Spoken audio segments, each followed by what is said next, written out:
is said that the Indians, among their other characteristics, are traditional people.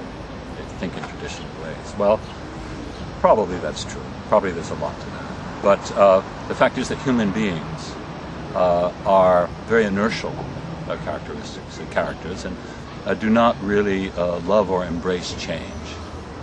So what happens is we get used to living in a certain kind of way, certain kind of habits, and so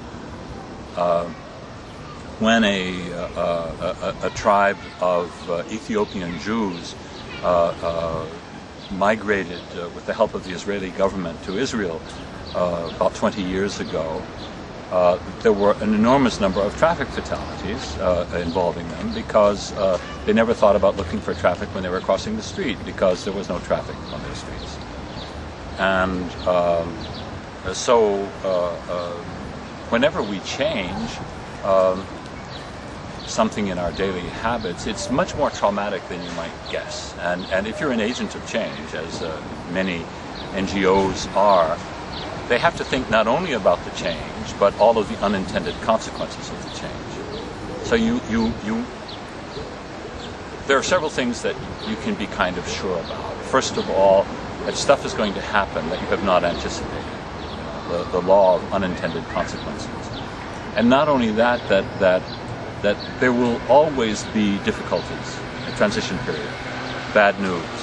And you must be you can't be an agent of change unless you have a part of your personality and a part of your team that think in very negative terms.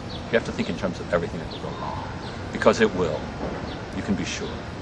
So we are now putting 20,000 free bicycles on the road here in France. People will be taking them who haven't used bicycles before. It's new. It's a different kind of balance, etc. They may be more or less competent cyclists. So there are going to be accidents. And when Bernard Delanoë, who is the mayor of Paris, a wonderful guy, announced the system on Sunday, he said, but we must be vigilant about accidents. And I have instructed the police to be draconian in the relationship with cyclists and with automobilists in general, because we know that it's new and we know that we're going to have problems, but we will solve all of those problems. Right. So when in Pune, for example, you do a BRT, etc., there are going to be people injured and killed. That's part of it. You must anticipate this in advance.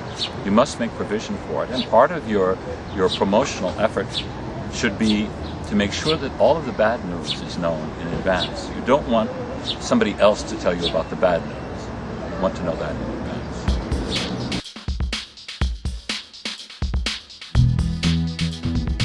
As well, I think you should think about doing it.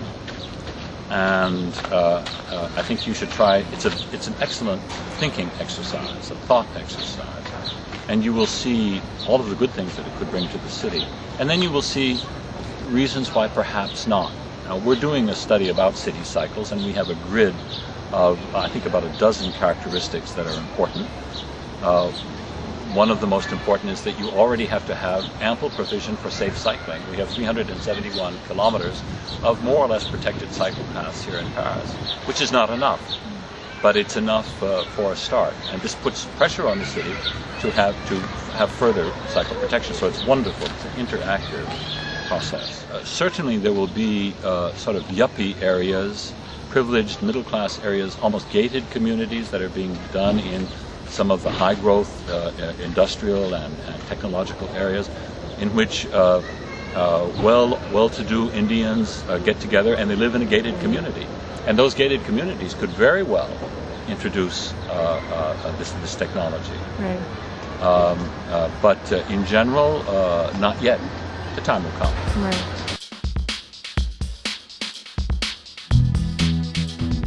I guess we're just discovering the luxury of having big cars, and it's not yet fashionable in India to be cycling to work, for example. Cars are great.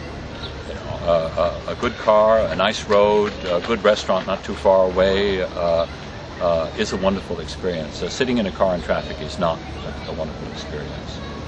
Killing someone with your car is not a wonderful experience. Injuring them In fact, if you observe your own behavior as a car driver, you will see a person who's not a very good person.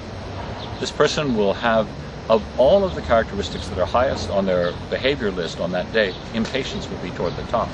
Impatience means you're going to go too fast. Going too fast means you're going to have accidents. And So you're saying that actually the mode of transport affects your psychology? of course it does.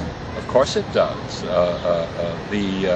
And what is important is that the car people, in other words, people who get great pleasure out of their cars, have to be gradually come to understand, but a city for cars is not a city for people.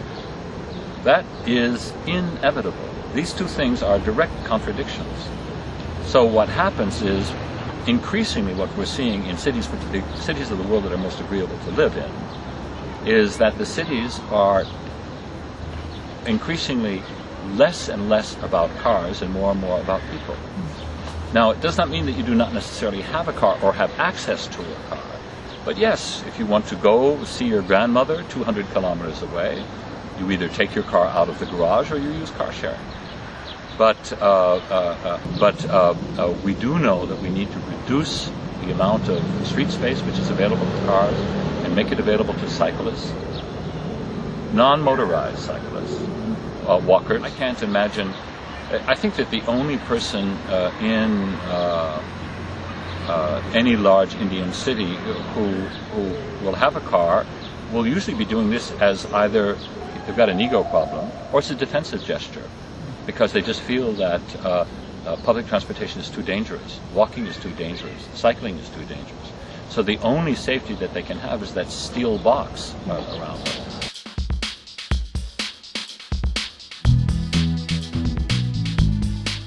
How was this thing prepared, and what kind of resistance?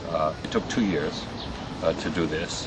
Over the 2 years, they had to very carefully negotiate. Imagine 1,451 parking stations in a city. By the way, I figured out that they took out 5,000 to 6,000 parking slots for cars to do that, which is wonderful. It's already a step in the right direction. Even if they did nothing other than sell hamburgers in that place, that would be a great move.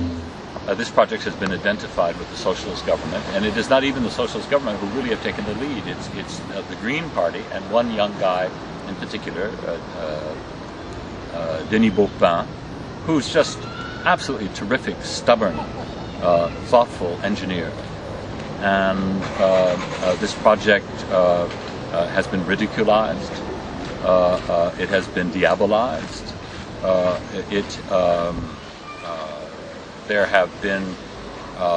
There's been a lawsuit or two in trying to stop it.